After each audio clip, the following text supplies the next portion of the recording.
Hello, good morning everyone. So ito po ang ating 55 nation. So hindi po ata ito mag-55 dahil nagpili lamang po ako ng lugar dahil hindi ko po kaya ng sabay-sabay ng marami kasi pag grabe po yung effort ko ng pagsusumada. Tapos yung kapag meron naman pong tumatama ay hindi naman po sila nag-i-effort na PM sa akin. So kung alin pa po yung pinakang maraming lugar na halos lagi nating napapatama ay wala naman po sa'yo makakalala kahit isa, di ba? So try natin po itong ibang lugar na dito po tayo mag-focus. So malay natin, di ba? Kasi marami po akong napapansin na gustong-gusto po nilang manalo at gusto rin po nilang makapag-share sa akin, di ba? Alam nyo kasi guys, hindi ko naman kasi yan guys kayantay ang lahat ng lugar na yan dahil napakarami. At hindi ko rin po alam kung alin po dyan yung tatama sa mga sinumada ko, sa mga nireview ko. Hindi ko rin po sure kung alin po talaga dyan yung lalabas ngayon dahil hindi naman po ako manghuhula, di ba?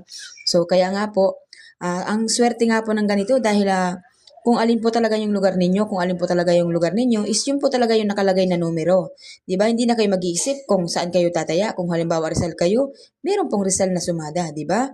So, hindi na kayo mahihirapan, okay? So, dito po sa Apayao, Ilocos Sur, Benguet, Camarines Sur, Romblon, Negros Occidental, Bataan, Cagayan, Bulacan, nadubli yung Bulacan. Anong nangyari? Hindi ito Bulacan, ibang lugar ito.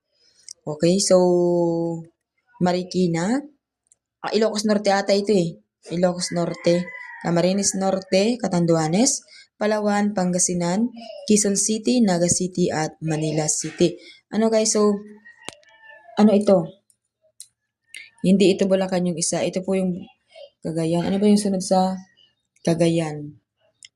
Caloocan siguro. Basta ito po guys, sa taas. So, i-check ko mamaya kung alin dyan yung tunay na Bulacan kasi dalawa. Okay? Check ko mamaya guys. Tapos, ipopost ko po siya ulit. Tapos, tingnan nyo po kung alin yung Bulacan dyan kasi nagpo-post naman po ako ng sumada. Okay? So, abangan po mamaya. Ayan. So, dito po tayo. So, Antique, Tarlac Antique, Occidental Mindoro, Capiz, no? So, Occidental Mindoro, meron po yan. Ang Oriental Mindoro guys, wala akong nailagay. Wala naman siguro tumatay ng Oriental, no? So, kaya di ko na pinagpatuloy yung sumada. Okay?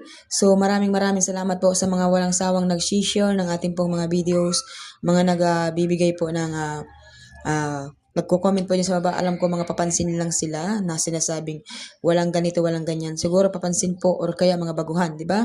Kasi sabi ko nga, bago kayo mag-comment na wala, is tapusin yung videos ko. Ang ginagawa ko guys ngayon, parang hindi ko na po siya guys kayang sakripisyong sobrang dami na 55 na yan.